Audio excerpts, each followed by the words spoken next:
This is the tragic story of Nokia, the empire that stopped innovating. The year was 2007, and Nokia had just released their new touchscreen smartphone, the Nokia N97. This device was supposed to be their ticket to the top. A sleek, cutting-edge looking smartphone with all the features that were important at the time. But there was one problem. Although this phone looked great, it had very bad performance compared to other phones on the market, and to make things worse, it was also ridiculously expensive. So even though this phone had everything they needed, potential customers still chose other devices. The N97 sold just 7 million units compared to 10 million iPhones sold in the same period. And that small misstep would eventually lead to the downfall of an entire empire. You see, up until the early 2000s, Nokia was the undisputed king of the mobile phone industry. They were the first to release a mass-produced mobile phone, and they kept releasing innovative new models, which led them to sell over 300 million phones per year by the late 90s. In fact, they sold more than double the amount of phones than their closest competitor. But then something strange happened. Even though Nokia had the largest market share and the most experience in the industry, they completely missed the boat when it came to smartphones. Let me explain. In the early 2000s, Steve Jobs returned to Apple and reinvented the smartphone with the original iPhone. The iPhone wasn't the first smartphone, but it was the first mainstream smartphone.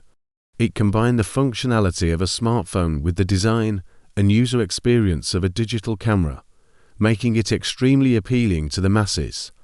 But this didn't really affect Nokia too much, because their bread and butter was feature phones, not smartphones. In fact, Nokia was selling 120 million smartphones for every single smartphone Apple was selling during this time period. But while this may have been true, the writing was already on the wall. Smartphones would quickly become the dominant form factor in the mobile phone industry. And if Nokia wanted to stay on top, they would need to make a smooth transition from feature phones to smartphones. But this wouldn't be easy. You see, ever since Nokia went public back in 1969, their main priority has always been to maximize shareholder value. And in order to do that, they've always focused on cost-cutting measures. For example, they shifted most of their manufacturing to cheaper countries like China and Vietnam. And they also outsourced most of their software development to third parties. Now this isn't necessarily a bad thing, because these practices allowed them to keep their costs low and offer affordable products to customers. And that worked very well for them in the feature phone era. But it would end up being their downfall once the smartphone era began. You see, developing smartphones required a lot more in-house work. Developing operating systems, applications, user interfaces and security protocols requires hundreds of in-house engineers. And because Nokia outsourced most of their software development, they simply weren't prepared for the smartphone revolution. On top of that, their strategy of launching as many different models as possible also backfired. While other companies were focusing on improving their flagship smartphones, Nokia was busy trying to dominate every price point imaginable with dozens of mediocre devices. In fact, they launched 48 different phone models in 2009 alone, which was more than twice the amount of Apple, Samsung and LG combined. And none of these devices were particularly special. Meanwhile, Samsung would launch the Galaxy S series, which set the standard for modern smartphones. Apple would reinvent the mobile operating system with iOS, and Google would join the race with Android. But none of these companies did any of that alone.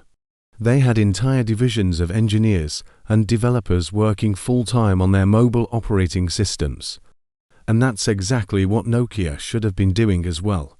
Instead, they tried to cut corners by outsourcing the majority of their software development. And this became glaringly obvious when we look at their best-selling smartphone of all time, the Nokia 1100.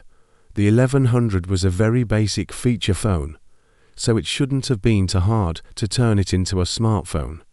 But Nokia ended up outsourcing most of the development to a Chinese company called Wingtech. And as you can probably guess, the result wasn't very impressive. The Nokia X202 was extremely slow and buggy, and it couldn't even play YouTube videos properly. Basically, it was a feature phone stuck in a smartphone's body. And this pretty much sums up how Nokia viewed their customers as well. Nokia was founded with the goal of making electronics accessible to everyone, and for many years they've lived up to this mantra. Their phones were some of the most affordable on the market. But once smartphones became popular, it seemed like they forgot about their roots and only focused on profits. For example, they introduced the Nokia Boda, which was a subscription service that charged users $1 a month for access to apps and services. This sounds reasonable, but keep in mind that these were very basic apps and services.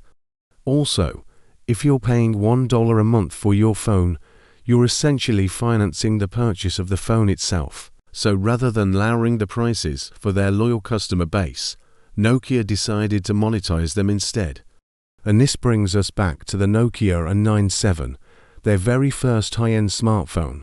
As I mentioned earlier, the N97 was supposed to be their ticket to the top. But there were two fatal problems with this device. First of all, the N97 had a massive performance gap compared to the competition. But that wasn't even the worst part. The absolute worst part was its ridiculous price tag of $600. The average price of a smartphone at the time was around $200, so asking $600 for a subpar smartphone was absolutely ludicrous. To make things worse, the N97 used the Symbian operating system, which was developed by a company called Symbian Software Systems. Now, Symbian wasn't necessarily a bad operating system. In fact, it was one of the dominant operating systems of the time.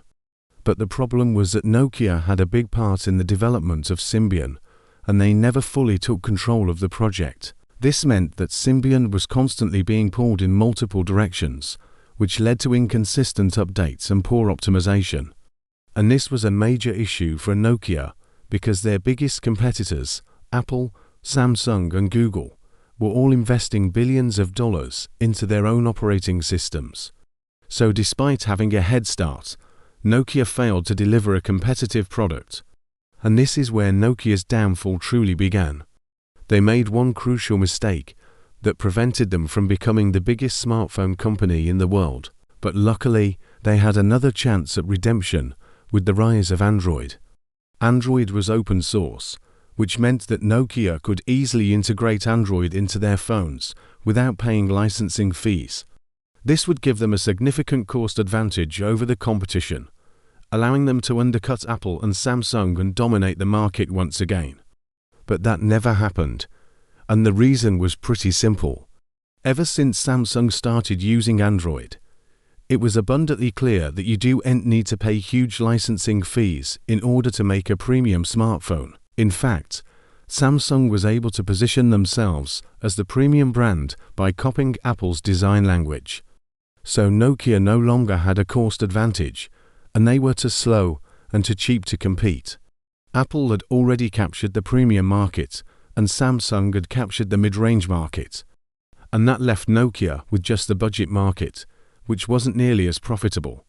So instead of competing with Apple and Samsung, Nokia decided to acquire a company called Withings in 2012, which allowed them to enter the health tech industry. They also partnered up with Microsoft to develop a new operating system called Migo Harmatan.